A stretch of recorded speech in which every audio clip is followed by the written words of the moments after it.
अस्सलाम वालेकुम, मैं हूं शाहजेब खानजादा। इक़्तिदार के 5वें महीने में ही हुकूमत के सामने कई बड़े चैलेंजेस खड़े हो गए हैं, जिनमें मुआशी, सियासी और लॉ एंड ऑर्डर के चैलेंजेस शामिल हैं। खुद हुकूमती वुज़रा इस बात का एतराफ़ कर रहे हैं कि सब अच्छा नहीं है। इस खदशे का भी इजहार कर रहे हैं कि अक्टूबर नवंबर में 8 फरवरी के इंतखाबात को निशाना बनाया जा सकता है। आईनी बहरान का खदशा है। इसके अलावा मुआशी सूरत हाल पर भी सवाल खड़े हो रहे हैं। एक तरफ आज ही स्टेट बैंक ने शरह सूद मजीद 1% कम कर दी है और आलमी रेटिंग एजेंसी फिच ने पाकिस्तान की तवील मुद्दती गैर मुल्की करेंसी की रेटिंग भी बेहतर कर दी है।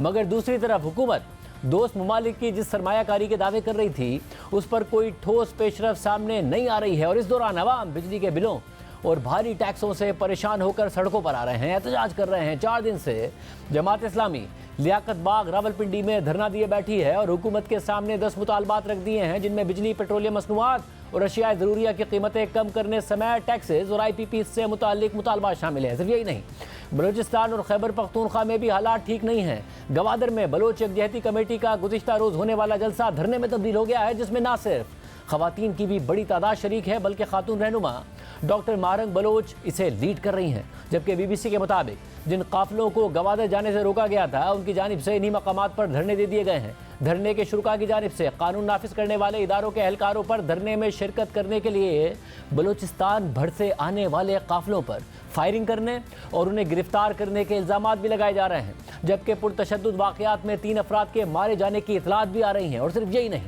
खैबर पख्तूनख्वा के ज़िला कुर्रम के शहर पाराचनार में 24 जुलाई से जारी फ़िरका वाराना फसादात में 43 अफराद मारे गए हैं और 177 अफराद ज़ख्मी हुए हैं। अहम बात यह है कि पाराचनार में ज़मीन का एक तनाज़ा बार बार फ़िरका वाराना लड़ाई में तब्दील हो जाता है और फिर आस पास के इलाकों तक फैल जाता है, मगर इलाके में हुकूमत की कोई रिट नज़र नहीं आती है। इस दफ़ा भी यही हुआ। 100 किनाल ज़मीन का तनाज़ा शिया सुन्नी लड़ाई में बदल गया और तसादुम में दर्जनों अफराद की जानें चली गई। हुक्काम का कहना है कि तनाज़े के मकाम पर फरीक़ैन के दरमियान जंगबंदी हो चुकी है और मोर्चे खाली करवा कर वहाँ पर पुलिस, FC और फ़ौज के जवानों को तैनात कर दिया गया है। लेकिन आस पास के इलाकों में फायरिंग का सिलसिला वक्फे से जारी है और फायरबंदी के लिए इंतज़ामिया और अमजरगा कोशिशें कर रहा है। अब एक तरफ हुकूमत के सामने इस तरह के चैलेंजेस खड़े हो गए हैं, तो दूसरी तरफ सियासी तौर पर भी हुकूमत के लिए सब अच्छा नहीं है। तहरीक इंसाफ हुकूमत की सबसे बड़ी सपोर्ट यानी इस्टेब्लिशमेंट की हिमायत ख़त्म करवाना चाह रही है और ख़ुद इमरान खान ने आर्मी चीफ को इस हवाले से बराह रास्त पैगाम भेजा है, जिसके बाद तहरीक इंसाफ तवक्को कर रही है कि इस्टेब्लिशमेंट की साइड तब्दील हो जाएगी। जबकि अदलिया से तहरीक इंसाफ को बड़े रिलीफ मिल रहे हैं और तहरीक इंसाफ ने सियासी मुस्तकबिल के लिए अदलिया से उम्मीदें वाबस्ता की हुई हैं और दावा कर रही है कि दिसंबर में हालात बदलने जा रहे हैं।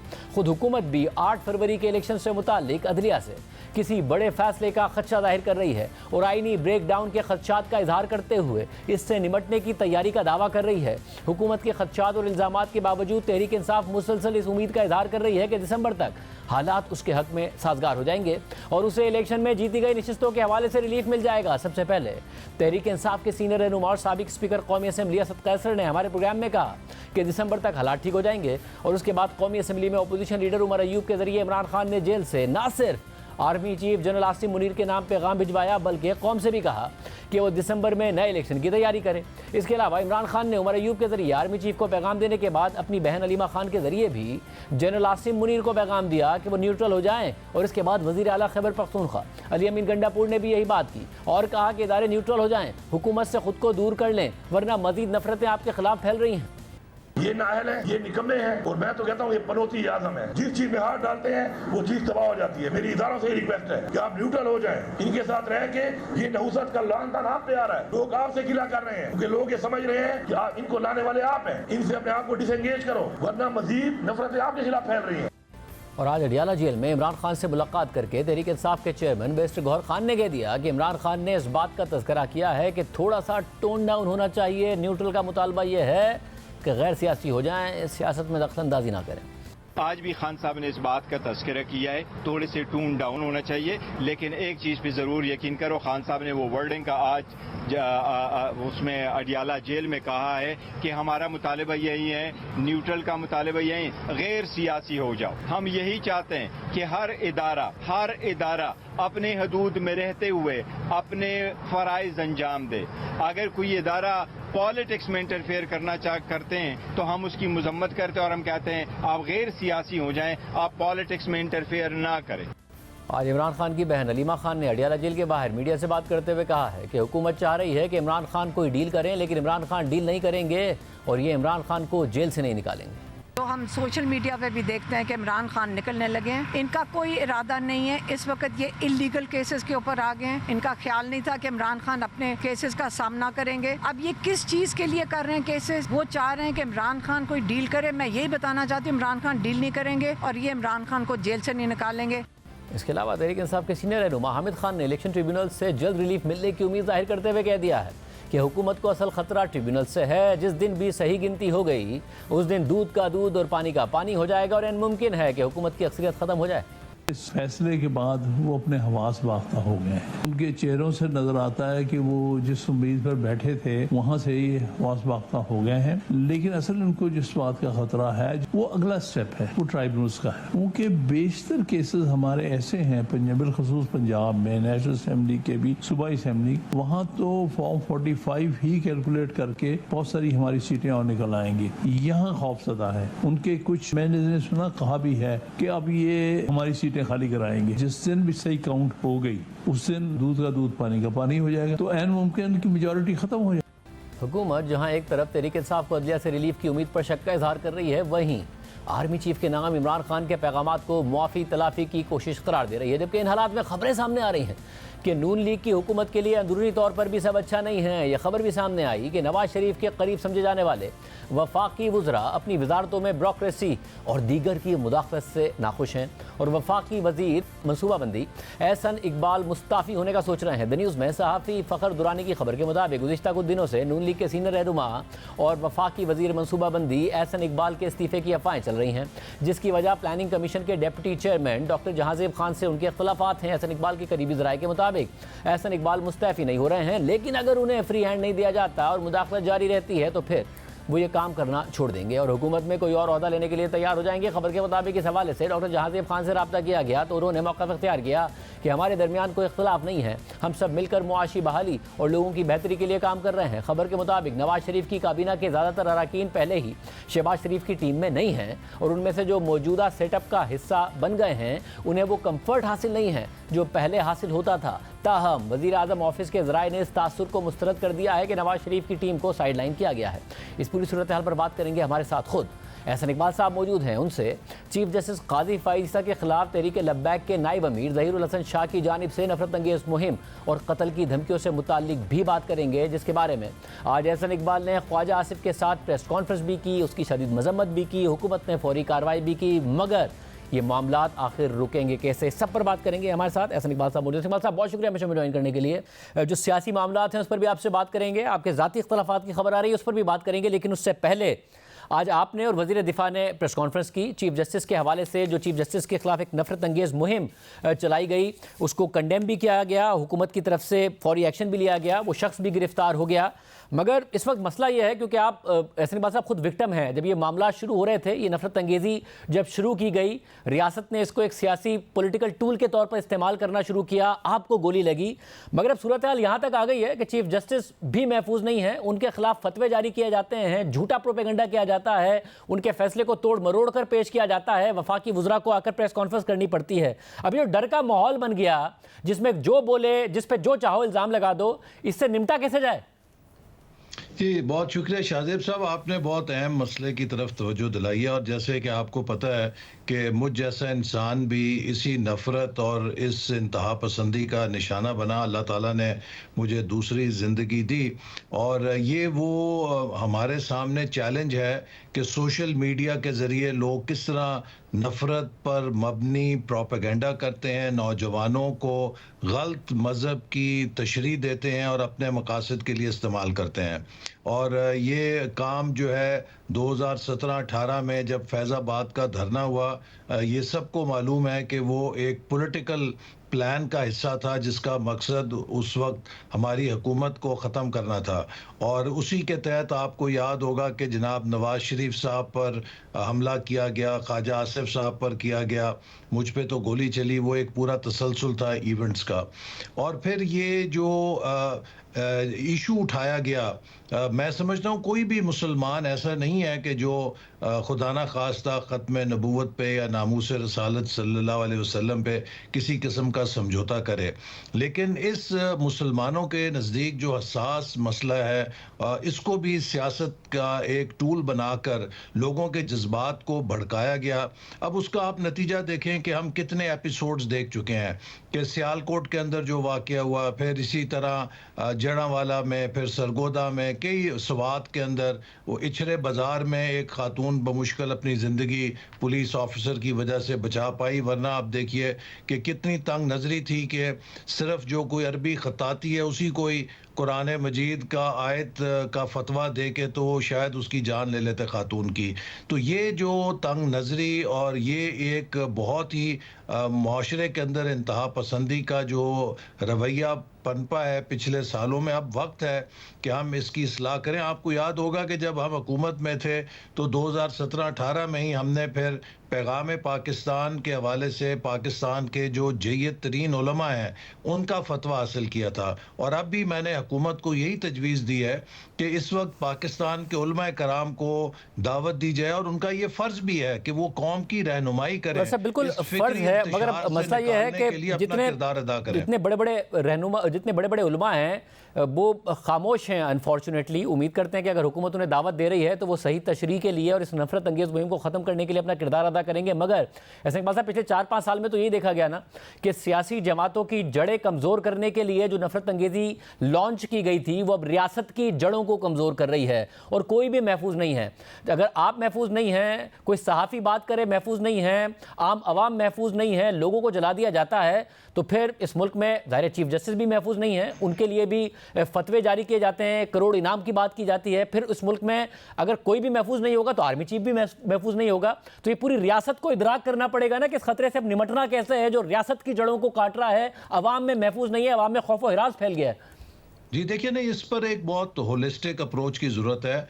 2018 में जब मुझ पे हमला हुआ तो मैंने हॉस्पिटल में रहते हुए भी उस वक्त नेशनल इंटरनल सिक्योरिटी पॉलिसी का ड्राफ्ट मुकम्मल करवाया, जिसका मकसद ये था कि जब हम काइनेटिक मेजर्स लेते हैं या सिक्योरिटी के मेजर्स लेते हैं वो इस चीज़ की बेखुनी के लिए काफ़ी नहीं होते।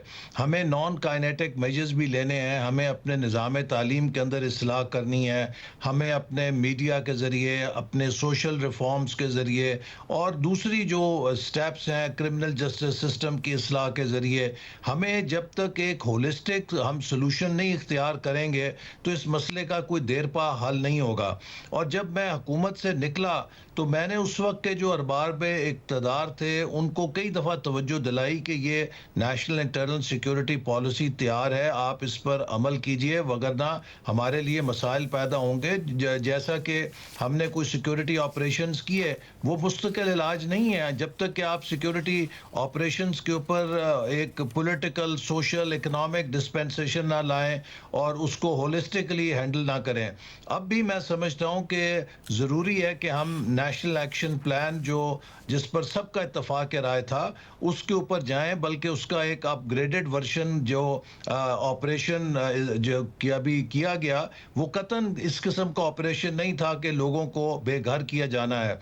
उसमें शायद मिसकम्युनिकेशन हुई। उसका मकसद यही था कि हम नेशनल एक्शन प्लान प्लस की तरह एक पूरी कौम को मिलाकर मुत्तहद करके इस इंतहा पसंदी के ख़िलाफ़ टारगेटेड ऑपरेशंस करें, इंटेलिजेंस बेस्ड ऑपरेशंस करें और इसके अलावा उलमा को इस्तेमाल करें, जो प्रचार है नफ़रत का उसको रोकें। तो मैं समझता हूँ कि अभी इसके अंदर हम कामयाब हो सकते हैं बशर्ते के सब इत्तफाक राय से चलें। और अब उम्मीद करते हैं कि रियासत, उलमा, हुकूमत ये सब इत्तफाक राय के साथ कोई ऐसी हिकमत अमली बनाएं कि ये जो माहौल है जो कि पाकिस्तान की जड़ें कमज़ोर कर रहा है हम इससे आगे बढ़ सके। मैं प्रोग्राम में आगे बढ़ते हुए इकबाल साहब, आपके इस्तीफे की खबरें, आप डिसअपॉइंटेड हैं, आपकी चलने नहीं दी जा रही है, मुशावरत नहीं हो रही है, क्या दुरुस्त है ये?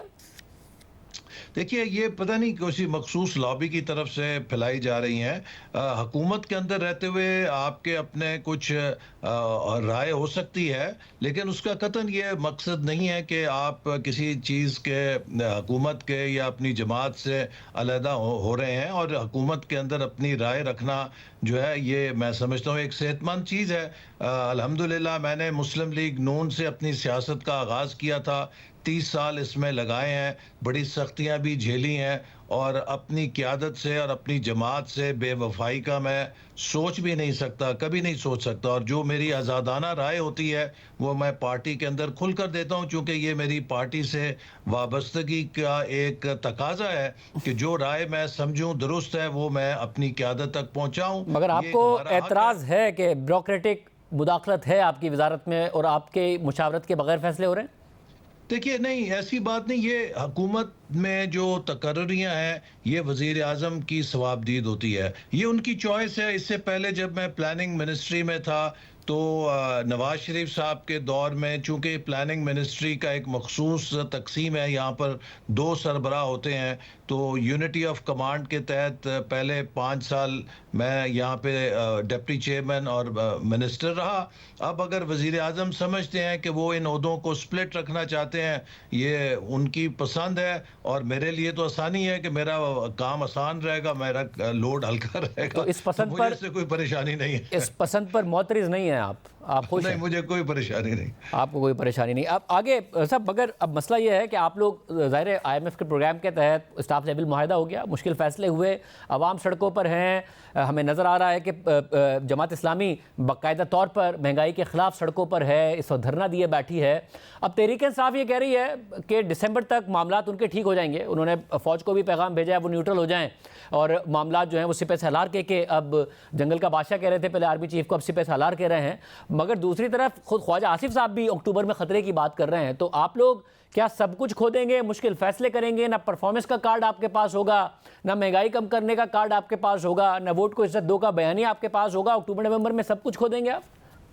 देखिए मैं समझता हूँ कि इस वक्त हमें बहुत संजीदगी के साथ, जिसमें तमाम सियासतदान, तमाम हमारी अदलिया के अरकान, इस्टेब्लिशमेंट, मीडिया, सबको सोचना चाहिए कि हम एक क्रॉस रोड पे खड़े हैं। पाकिस्तान में जो इक्तसादी इस वक्त मसाइल हैं, इस पे किसी को कोई नई बात बताने की ज़रूरत नहीं। सब समझते हैं कि हम एक तकरीबन डेट ट्रैप के किनारे पे खड़े हैं। इससे हमें अगर निकलना है तो हमें 5 साल का इस्तेकाम चाहिए और पॉलिसीज़ का तसलसल चाहिए। हमारा इस्तेकाम का मसला है, आप लोगों ने जब हुकूमत की, आपको नहीं इस्तेकाम के साथ हुकूमत करने दी गई, मगर अब एक दिन वज़ीर इत्तलात प्रेस कॉन्फ्रेंस कर देते हैं कि तहरीक इंसाफ पर पाबंदी लग रही है, फिर वज़ीर पेट्रोलियम प्रेस कॉन्फ्रेंस करते हैं, मुज़ाकरात की बात करते हैं, कभी उन पर पाबंदी लगाने की बात कर रहे हैं, कभी उन्हें मुज़ाकरात की ऑफ़र कर रहे हैं। तो आप कौन सा सियासी इस्तेकाम चाह रहे हैं जिसकी वजह से आप लोग परफॉर्म कर सकें? देखिए इसके ऊपर जो है ना, मैं समझता हूँ कि पाकिस्तान तहरीक इंसाफ को संजीदगी के साथ गौर करना पड़ेगा कि वो अपने लिए क्या रोल देखना चाहते हैं। ये अगर वो समझते हैं कि वो कभी सिपा सलार कह के और कभी मीर सादिक, मीर जाफ़र कह के, या कभी अमेरिका की साजिश का कह के, कभी अमेरिका को मुरब्बी बना के, इस तरह के यू टर्न से वो अपने लिए कोई स्पेस पैदा कर लेंगे, तो ये मुमकिन नहीं है। इस वक्त भी देखिए ऑस्ट्रेलिया से लेके अमेरिका तक जो पाकिस्तान की रियासत और पाकिस्तान के कौमी इदारों और फ़ौज के ख़िलाफ़ बिलखसूस जिस किस्म की घनौनी मुहिम PTI के मीडिया सेलों से चल रही है, आज तक मैंने अपनी ज़िंदगी में भारत या उसकी एजेंसी रॉ में इतनी जुर्रत नहीं देखी थी कि वो हमारे कौमी इदारों के ख़िलाफ़ इस तरह की मुहिम चला सके। तो उनको फ़ैसला ये करना होगा कि क्या वो एक जमहूरी जमात बनना चाहते हैं या वो भी एक अगर उनके फैसला चाहते हैं। उनके फैसला करने से पहले बात हो सकती है या नहीं हो सकती। मगर आपने अगर फैसला करने से पहले, आपके ये फैसला करने से पहले कि आपने उनसे बात करनी है या नहीं करनी, उनके ये फैसला करने से पहले कि उन्होंने अपना तर्ज अमल बदलना है या नहीं बदलना, इस्टेब्लिशमेंट ने अपना फैसला बदल लिया और साइड बदल ली, तो फिर आपका क्या होगा? नहीं, देखिए, इस्टेब्लिशमेंट हो या जुडिशरी हो या हम हो या कोई हो, सबको पता है इस वक्त पाकिस्तान की क्या सूरत हाल है।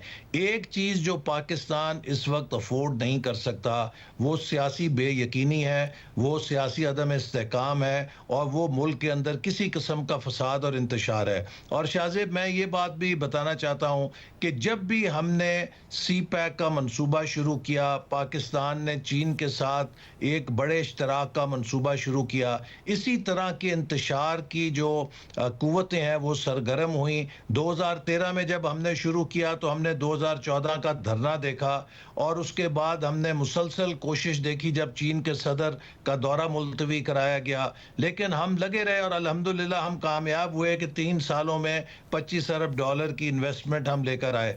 अब भी जब चीन का हमने एतमाद बहाल किया 2022 के बाद, जबकि 4 सालों में पीटीआई ने हमारे दोस्त मुल्क के उन मंसूबों को चोर और डाकू और पता नहीं करप्शन क्या क्या कह के सरमायाकारों को यहाँ से भगा दिया था, और अब जबकि चीन ने कहा है कि हम सी पैक का एक अपग्रेडेड फेज 2 करने के लिए तैयार हैं, जिस दिन से ये ऐलान हुआ है हम देख रहे हैं कि मुल्क के अंदर इंतशार के लिए नए चेहरे और वही पुराने चेहरे सरगर्म हो गए हैं कि जो नहीं चाहते कि पाकिस्तान और चीन के इश्तराक से फेज 2 सी पैक का आगे बढ़ सके और पाकिस्तान पॉलिटिकल सर्टेनिटी की और पॉलिटिकल स्टेबिलिटी की बात तो चीन की तरफ से भी की गई है ना। और अब दूसरा जो अहम मसला आपको इस वक्त दरपेश है वो ये कि जो आप कहा करते थे और हमारे प्रोग्राम में आगे कहा करते थे कि एस्टैब्लिशमेंट इसलिए तहरीक इंसाफ से फासला इख्तियार करे क्योंकि तहरीक इंसाफ की बुरी कारकर्दगी का बोझ इस्टेब्लिशमेंट पर पड़ रहा है और फौज को गालियां पड़ रही हैं। एग्जैक्टली अब वही बात तहरीक इंसाफ की तरफ से की जा रही है। आपकी 5 माह की हुकूमत है, उससे पहले भी आप हुकूमत करके गए। अब अली अमीन गंडापुर साहब ये बात कह रहे हैं कि एस्टैब्लिशमेंट न्यूट्रल हो क्योंकि आपको लोग बुरा भला कह रहे हैं, आप पे इस हुकूमत का बोझ पड़ रहा है। अब इमरान खान साहब भी उनसे न्यूट्रल होने की बात कर रहे हैं। पहले न्यूट्रल को जानवर कहते थे, अब न्यूट्रल होने की बात कर रहे हैं कि आप बस इनसे दूर हो जाएं। वो आपसे दूर हुए आपकी हुकूमत गिर जाएगी। मेरा ख्याल है कि शाहजेब, इस्टेब्लिशमेंट ही नहीं पूरा मुल्क जानता है कि अप्रैल 2022 में अगर हम हुकूमत ना संभालते तो पाकिस्तान खुदा न खास्ता डिफ़ॉल्ट हो जाता, और प्राइम मिनिस्टर शहबाज शरीफ ने उस वक्त बड़े सख्त फैसले करके अपना पॉलिटिकल कैपिटल बंद करके अगर हमने उस वक्त मुल्क को डिफ़ॉल्ट से ना बचाया होता तो शायद हम 2/3 अक्सरियत भी जीत के आज सिंगल हुकूमत बना के बैठे होते। और अब भी जब हम आए हैं तो पाकिस्तान के मसाइल को हल करने के लिए जो हमने रिफॉर्म शुरू की, आप देखिए पाकिस्तान की स्टॉक मार्केट जो है वो रिकॉर्ड तोड़ रही है। क्यों? ये नहीं कि सब कुछ ठीक हो गया है, ये इन्वेस्टर्स का कॉन्फिडेंस है कि हुकूमत की सिमत ठीक है। आज ही आपने देखा कि पाकिस्तान की रेटिंग भी निस्बतन बेहतर हो गई है।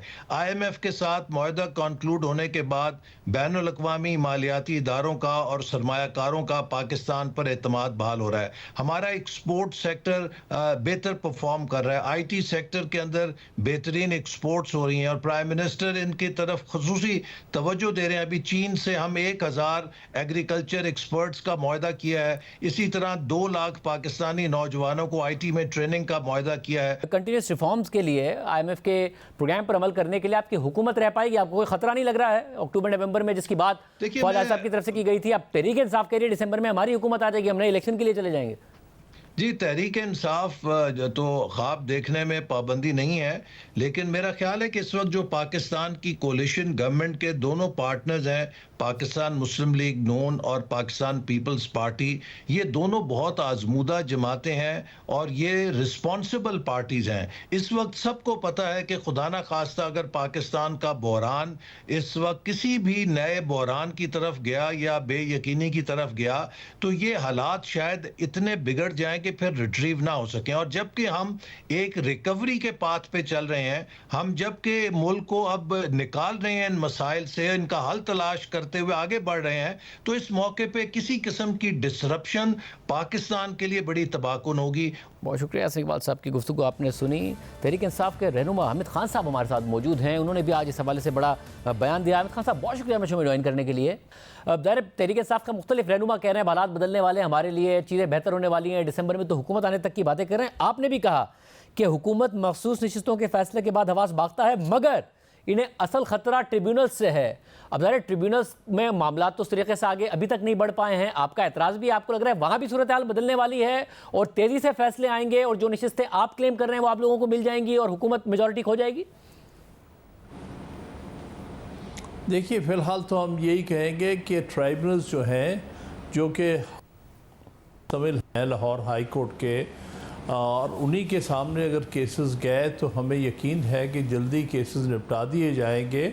और ख़ास तौर पे बहुत सारे ऐसे केसेस हैं जिनमें कोई बहुत लंबी चौड़ी शायद एविडेंस भी लानी ना पड़े और फॉर्म 45 की ही जो है उसकी ही ऑडिट के ऊपर फैसले हो सकते हैं। इसलिए हम समझते हैं कि अगर एक अच्छे ट्राइब्यूनल और हाज़िर जजों वाले ट्राइब्यूनल जब फैसला करेंगे तो इंशाल्लाह ताला बहुत सारी सीटें जो है, जो हमारी 8 की रात को चुराई गई थी, जो हमारे कामयाब उम्मीदवारों को हरवा के नाकाम उम्मीदवारों को कामयाब किया गया था, वो मामला जो है वो दुरुस्त हो जाएंगे।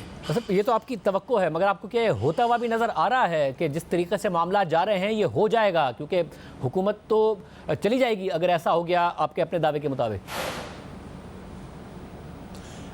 देखिए ना, ये तो हमारी कोशिश है, हम अपनी तरफ से जो कर सकते हैं आइन और कानून के दायरे में रहते हुए वो यही कर सकते हैं कि हमारे केसेस जो हैं जल्द से जल्द सुने जाएं और ट्राइब्यूनल्स जो हैं, जो लॉ और कानून के लॉ के मुताबिक बनाए गए हैं हो, तो फिर उस सूरत में तो मामला जल्दी तय हो सकते हैं। आप ये बात आपकी दुरुस्त है कि तवक्को हमारी ये है, लेकिन बात होता क्या है, किस किस्म की रुकावटें डाली जाती हैं, जो कि इस वक्त अदलिया के साथ जो कुछ पिछले कुछ अरसे में हुआ है, जिसकी शिकायत इस्लामाबाद के वो हमारे चंद बहादुर और करेजियस जजेस ने की है और जो कि दूसरे हाई कोर्ट्स में भी जिसकी तस्दीक हुई है, ये सारे मामलात हमारे लिए तशवीश वाले हैं। लेकिन हमें उम्मीद है कि हमारे जजेस अब चूँकि एक आज़ाद है तो इंशाल्लाह ताला उम्मीद है कि वो उन सारे और तमाम प्रेशर वो इंशाल्लाह जल्द फैसला करने की सूरत हाल में है।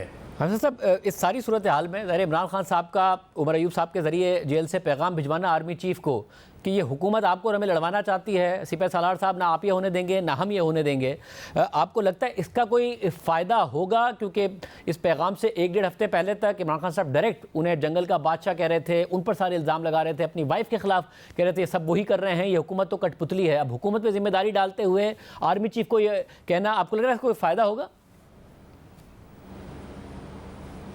मैं कुछ कह नहीं सकता, लेकिन बहरहाल हमारा स्टैंस यही है कि आर्मी चीफ़ को बिल्कुल सियासत में मुलविस नहीं होना चाहिए, किसी तौर पर भी सियासत में नहीं आना चाहिए और उनको अपने काम से काम रखना चाहिए।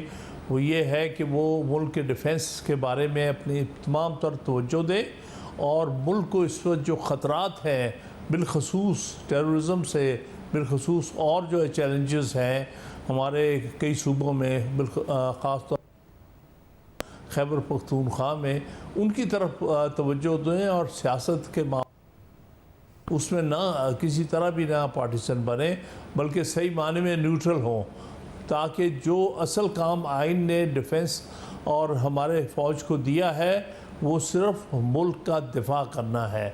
अंदरूनी मामलात के जो जिनमें के टेररिज्म वगैरह आता है उनको रोकना है, ना कि किसी तौर पर भी पार्टीजन होना, ये किसी पार्टी का साथ देना, ये पॉलिटिकल इंजीनियरिंग करना, ये उनका काम नहीं है।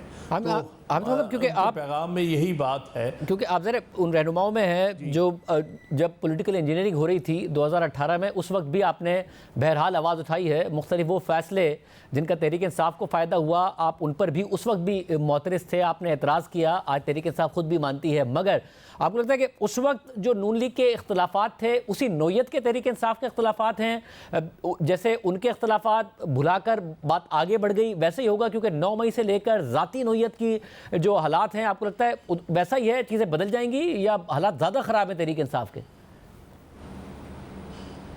मैं नहीं समझता तहरीक इंसाफ इस वक्त कोई ऐसी जो कि इससे पहले एक ज़माने में होती रही है, जब कुछ ऐसे लोग उसमें शामिल थे जिन्होंने बाद में 9 मई के बाद बिल्कुल साथ छोड़ा और जाके अलहदा अपनी पार्टी बना ली जिसका नाम रखा इस्तेहकाम पार्टी।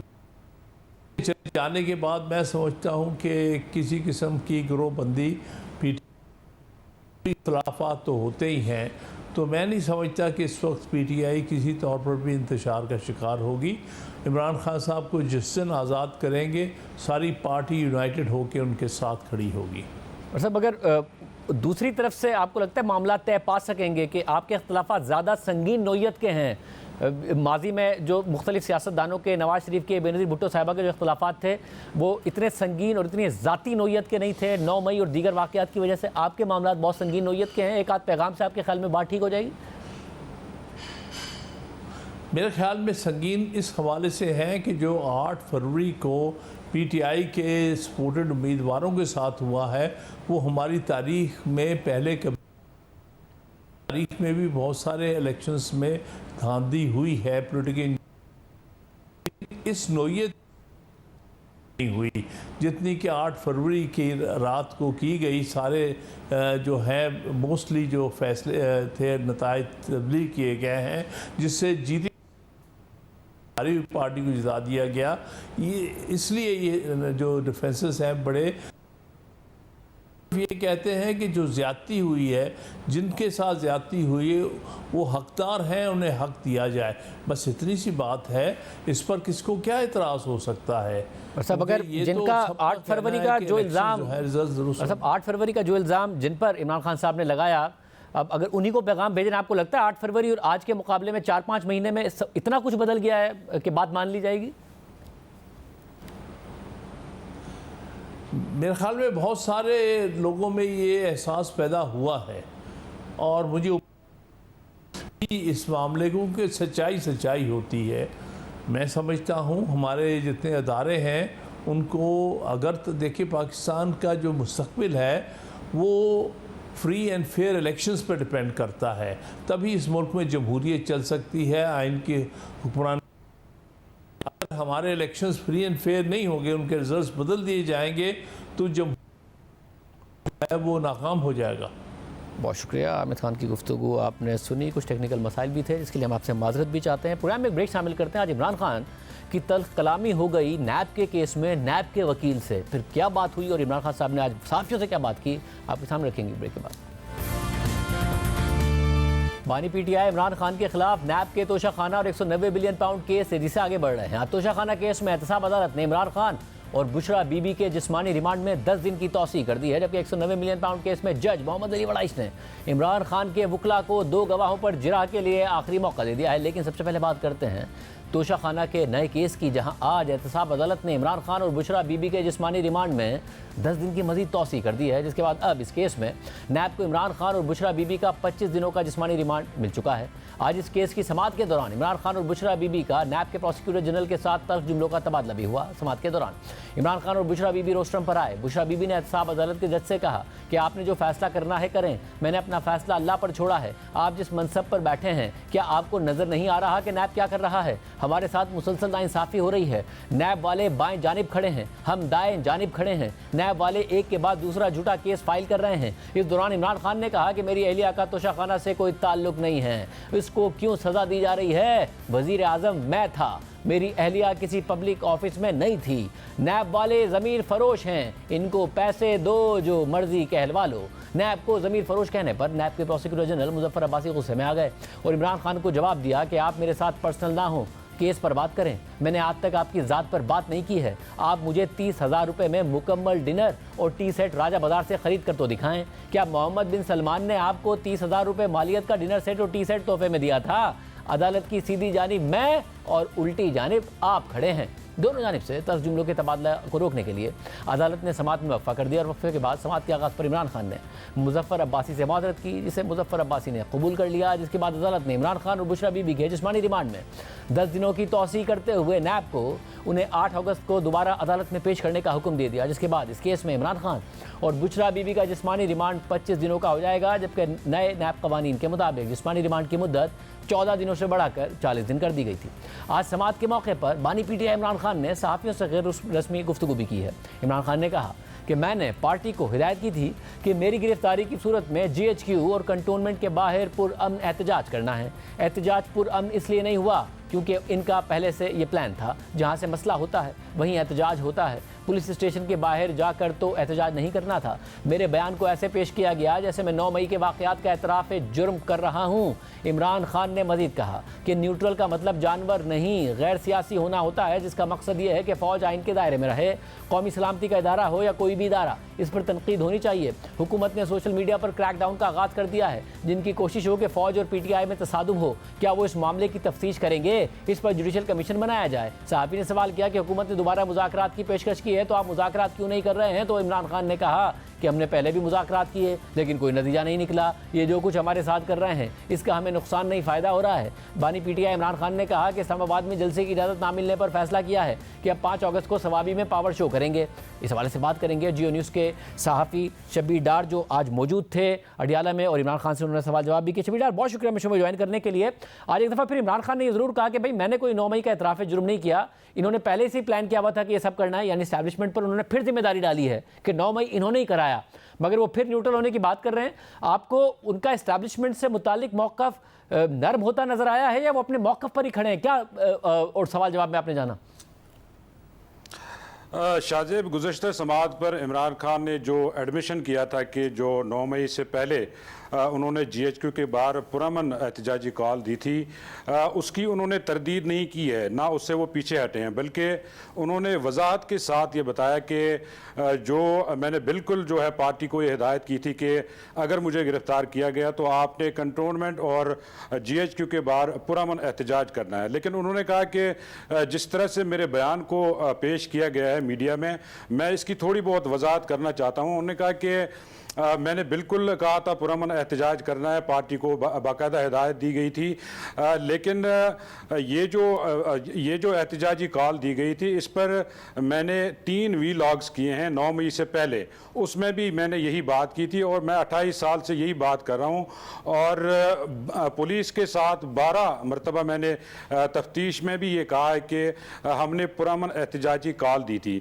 अच्छा, इस पर एक सहाफ़ी ने उनसे सवाल किया था कि आप बार बार कह रहे हैं कि मैंने पुरअमन एहतजाजी कॉल दी थी, लेकिन एहतजाज पुरअमन तो नहीं हुआ, उसमें तो वायलेंस हुआ और तशद्दुद हुआ और जो फौजी तनसीबात हैं, सरकारी तनसीबात पे, उन पर हमले हुए। उस पर इमरान खान ने कहा कि पुरअमन एहतजाज इसलिए नहीं हुआ क्योंकि ये प्लानिंग पहले से की गई थी और CCTV फुटेज इसलिए चोरी की गई। अगर CCTV फुटेज सामने लाई जाएँ तो उसमें वाज़े तौर पर यह पता चल जाएगा कि हमारे लोग उसमें मुलविस नहीं थे, कोई और लोग मुलविस थे। मैंने उनसे पूछा था कि जब आपकी हुकूमत ख़त्म हुई तो आप उस वक़्त के जो आर्मी चीफ थे उन्होंने कहा था कि हम न्यूट्रल हैं और हम न्यूट्रल ही रहना चाहते हैं, हम सियासत में मुदाखलत नहीं करेंगे। लेकिन आपके बयानात ऑन रिकॉर्ड हैं, आपने जलसों में ये कहा कि जो न्यूट्रल होता है वो जानवर होता है। अब आप किस हैसियत में मौजूदा आर्मी चीफ को पैगामात भिजवा रहे हैं कि आप न्यूट्रल हो जाएं? इस पर उन्होंने कहा कि न्यूट्रल का मतलब जानवर नहीं, गैर सियासी होता है। और न्यूट्रल शायद मैंने गलत लफ्ज़ कहा है, मेरा मतलब था कि फ़ौज जो है अपने आईनी दायरे में काम करे। इसके अलावा उन्होंने कहा कि जो जमात इस्लामी ने धरना दिया है मैं इसकी तायीद करता हूँ। महंगाई के खिलाफ, बिजली में इजाफी टैक्सेस के खिलाफ जमात इस्लामी ने ज़बरदस्त काम किया है। बहुत शुक्रिया। शब्बीर डार तफसीलात बता रहे थे। प्रोग्राम ब्रेक शामिल करते हैं। मईशत के हवाले से कुछ अहम डेवलपमेंट्स हुई आपके सामने रखेंगे ब्रेक के बाद। मईशत के हवाले से एक तरफ हुकूमत को सख्त चैलेंजेस का सामना है। IMF के साथ साफ लेवल मुआहदा हो गया, शराइत पूरी हो गई, मगर IMF के बोर्ड से 37 माह के लिए $7 अरब के मुआहदे के लिए हुकूमत को मजीद शराइत पूरी करनी है, जिनमें दोस्त ममालिक से लिए गए $12 अरब के कर्ज की 3 से 5 साल तक की तौसी शामिल है, यानी सालाना तौसी के बजाय एक साथ 3 से 5 साल की तौसी, ताकि पाकिस्तान पर हर साल के बैरूनी अदायगियों के दबाव में कमी आए और गैर यकीनी की सूरत हाल भी कम हो जाए। $12 अरब पाकिस्तान ने चीन, सऊदी अरब और मुत्तहिदा अरब अमारात से लिए हैं, जिनमें सऊदी अरब के $5 अरब, चीन के $4 अरब और मुत्तहिदा अरब अमारात के $3 अरब शामिल है। इस बात की तस्दीक खुद वज़ीर ख़जाना ने की कि IMF चाहता है कि इन $12 अरब की सालाना तौसी के बजाय उनमें एक साथ 3 से 5 साल की तौसी की जाए। इसके अलावा वज़ीर तवानाई उवैस लगारी और वज़ीर ख़जाना मोहम्मद औरंगज़ेब ने चीन का दौरा किया और बिजली के कारखानों पर दिए गए कर्ज की रीप्रोफाइलिंग पर मुज़ाकरात किए गए। मेहताब हैदर की जंग और द न्यूज़ में खबर के मुताबिक पाकिस्तान को चीनी बिजली के कारखानों को 2036 तक 15.4 अरब डॉलर अदा करने हैं और पाकिस्तान इस अदायगी की मुद्दत में 5 से 8 साल की तौसी चाहता है। जबकि वज़ीर तवानाई उवैस लगारी के मुताबिक रीप्रोफाइलिंग के नतीजे में बिजली की लागत में जो भी कमी आएगी उसका फ़ायदा बिजली की फ़ी यूनिट कमी की सूरत में आवाम को पहुँचाया जाएगा। जबकि इसके साथ ही आज दो अहम खबरें सामने आई हैं। स्टेट बैंक ने शरह सूद को मजीद 1% कम करके डिस्काउंट रेट 19.5% कर दिया है। जबकि आलमी रेटिंग एजेंसी फिच ने पाकिस्तान की तवील मुद्दती गैर मुल्की करेंसी की रेटिंग बेहतर कर दी है और पाकिस्तान की रेटिंग को CCC से अपग्रेड करके CCC+ कर दिया है।